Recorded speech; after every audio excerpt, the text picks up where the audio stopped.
The last thing I expected when I moved into that old brick apartment building was for the quiet to feel wrong. Not peaceful, wrong. Like the building was holding its breath. My name is Rachel, and this happened in 2019 when I relocated to Portsmouth, Virginia. For work. I only bring that up because if anyone else has lived in that building, I need you to confirm whether what I experienced was real, or whether the place was doing something to me. The first odd thing wasn't supernatural at all. It was the neighbor across the hall. He introduced himself as Mr. Willis, but his timing was off. He'd open his door the second I cracked mine, like he was listening for it. He was tall, stiff, his head always tilted a little too far to the right, and he wouldn't blink unless I blinked first.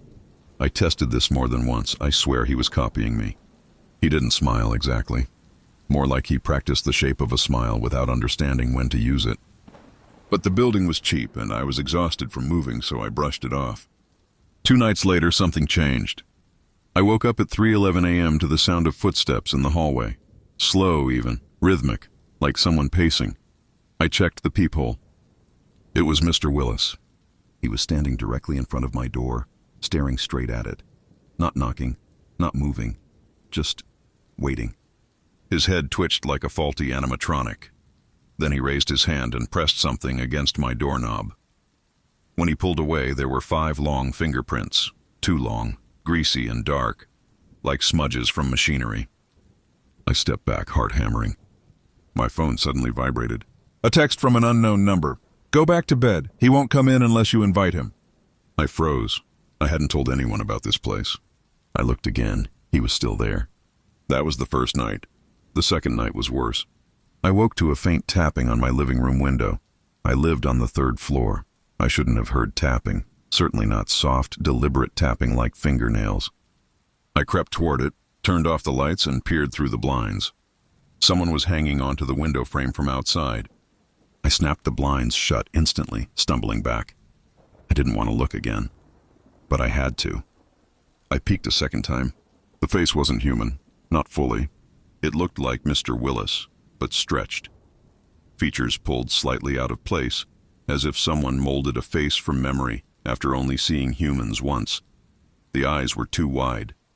The pupils faintly reflected light like an animal's. Then it smiled.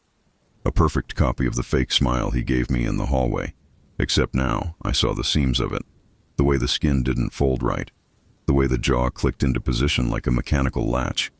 I backed away, shaking. My phone buzzed again. "You saw him?" I didn't respond. "You shouldn't look at him. He'll adjust to your gaze." That line chilled me more than anything else. Whoever was texting me knew this wasn't a stalker. It was something pretending to be human. The next morning I found long, black smudges on my window glass. The same kind he left on my doorknob. The same kind I'd later see on my dresser, my closet door, even the light switches. It was exploring my apartment when I slept. On the 4th night, everything spiraled. I dreamt I was lying in bed awake, but I couldn't move. Something was sitting on my chest, watching me. It breathed in short, shaky gasps, like trying to sync with my breathing pattern. When I finally jolted awake, the room was silent. Until I heard it, a whisper from the corner. "Is this how you sleep?" I shot up and turned on every light. Nothing, no one. But my bedroom door was open. The long smudges covered the knob. I knew I had to leave. I stuffed essentials into a bag, cracked the door slowly, and peered into the hallway. Empty, quiet. Then a door opened behind me. Mr. Willis's door. Except it wasn't him. It was the thing. An updated version of him. Its head slowly straightened, no longer tilted. Its movements smoother. Its face almost perfectly human now, except for the eyes. It was learning. Studying. Becoming. It took 1 step toward me. "Rachel," it whispered in my voice. I ran.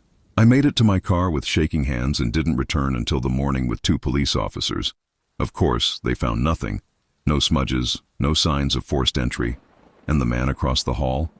No one lived there. The apartment was empty and had been for months, according to the landlord. I moved out the next day. Sometimes I still get texts from that same unknown number. They found another building. Or, "Don't blink when you check the hallway." And once, "You can't outrun something that only wants to become you." If you're enjoying these true horror stories, make sure to subscribe to Ultra Spooky and hit that notification bell so you never miss when we upload new nightmares. This was just one of many terrifying true stories from the Ultra Spooky archives. Stay tuned for our next tale of horror.